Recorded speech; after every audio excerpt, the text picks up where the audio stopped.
하나님께서 일방적으로 찾아오셔서 맺으신 언약의 관계를 통해 하나님을 향한 믿음의 여정을 시작했던 아브라함은 여러 가지 상황과 환경 가운데 경험한 하나님의 신실하심 속에서 하나님께서 약속하신 언약의 내용에 가장 극명하게 반대되는 이삭을 바치라는 시험을 받았습니다.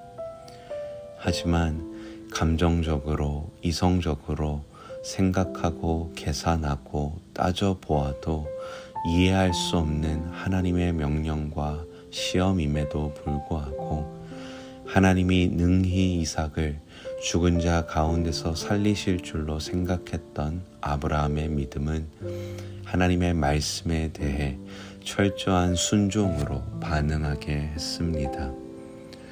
이러한 아브라함의 믿음의 순종에 대해 하나님께서는 40여 년 동안 아브라함에게 약속하셨던 바들을 상기시켜 주시며 이에 하나님 자신을 가리켜 맹세하셨습니다.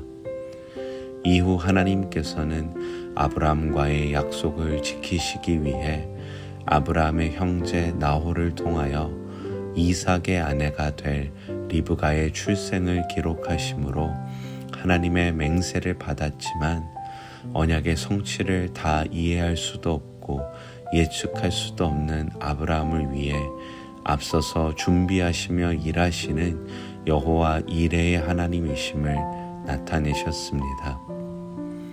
한 가지 중요한 것은 하나님께서 하나뿐인 아들을 바치면서까지 순종했던 아브라함의 믿음을 시험하심 속에 하나님께서도 독생자 예수 그리스도를 이 땅에 보내시고 십자가에서 죽으시고 부활하실 계획을 이미 품고 계셨다는 사실입니다.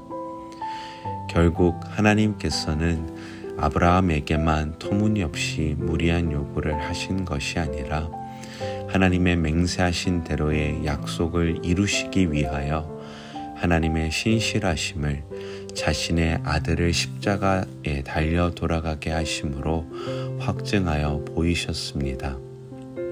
바꾸어 말하면 하나님께서 일방적으로 자신을 찾아오셔서 약속하여 주시고 인도하여 주셨지만 자신의 아들 이삭을 바치라 하시는 명령 속에서 그 이삭을 다시 살리실 수 없는 분으로 하나님을 생각하고 제안하였다면 아브라함은 하나님의 말씀에 순종할 수 없었을 것입니다.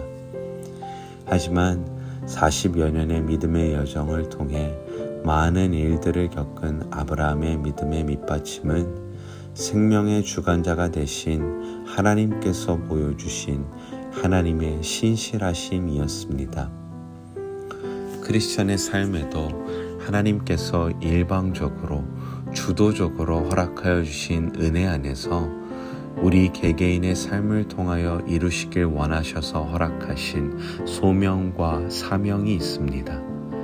또한 이렇게 개인의 삶 전체를 통하여 주신 소명과 사명이 아니더라도 매일의 삶 속에서 우리에게 믿음으로 반응하게 하시는 말씀과 그 말씀의 뜻이 있습니다.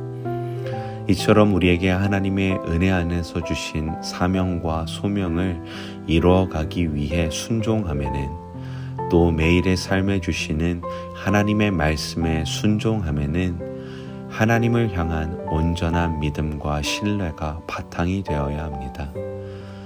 즉 크리스천의 믿음 가운데 순종함은 나의 의지적인 노력과 계획적인 경건한 삶의 습관으로 이루어지는 것이 아니라 하나님의 신실하심이 어떠한지를 온전히 받아들일 때 가능한 것입니다.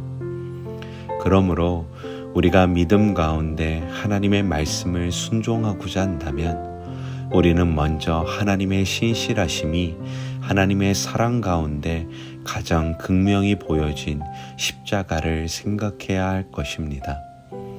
그 하나님의 신실하심을 우리가 온전히 받아들일 때에만 신실하신 하나님의 말씀 또한 하나님의 신실하신 사랑 가운데서 이루실 것임을 아브라함처럼 확신할 수 있기 때문입니다.